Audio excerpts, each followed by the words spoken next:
2014 में BSNL था, India की नंबर 1 गवर्नमेंट कंपनी थी ना। आज BSNL 2024 है, 20 मार्च है, ठीक है। BSNL 3G स्पेक्ट्रम पे काम कर रहा है, ठीक है। 3G स्पेक्ट्रम पे काम कर रहा है, BSNL को 4G का लाइसेंस नहीं दिया। चलिए यहाँ तक समझ आ गई। BSNL ने 25 साल के अंदर 80,000 टावर लगाए और लाखों किलोमीटर अंडरग्राउंड केबल बिछा दी। वो किसका पैसा? हमारे टैक्स से गया, ठीक है।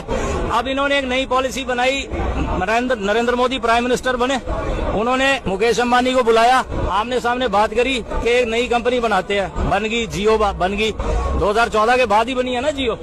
उसके बाद उनको कह दिया कि जी हमारा तो एक टावर नहीं है, नेटवर्क कैसे आएगा? उन्होंने कहा भाई सरकार के 80,000 टावर है BSNL के, उसको हम रोक लेते हैं, उसको हम बैकवर्ड पे ले आते हैं। अब उसका नीलामी ऑक्शन लगा दिया और 2-3 कंपनियां थी। एक वोडाफोन है, वो 60 देशों में, क्योंकि इंग्लैंड की कंपनी है इसलिए बची हुई है, और आइडिया बिड़ला की कंपनी है इसलिए बची है। छोटे प्लेयर तो साफ ही कर दिए इन्होंने, निपटाई दिए।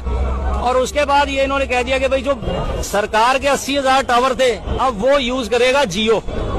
अब जियो ने अपना एक भी टावर नहीं कभी किसी जगह लगाया और 80,000 BSNL के टावर वो यूज कर रहा है। और BSNL को 3G दे रखा है और जियो को 5G पे दे रखा है। और सारा जो है वो रॉयल्टी, जो रेवेन्यू कमा रहा है वो मुकेश अंबानी ले रहा है। किसी ने उसके ऊपर रेट नहीं लगाई, और कोई लगाए तो कह देंगे ये पाकिस्तान का।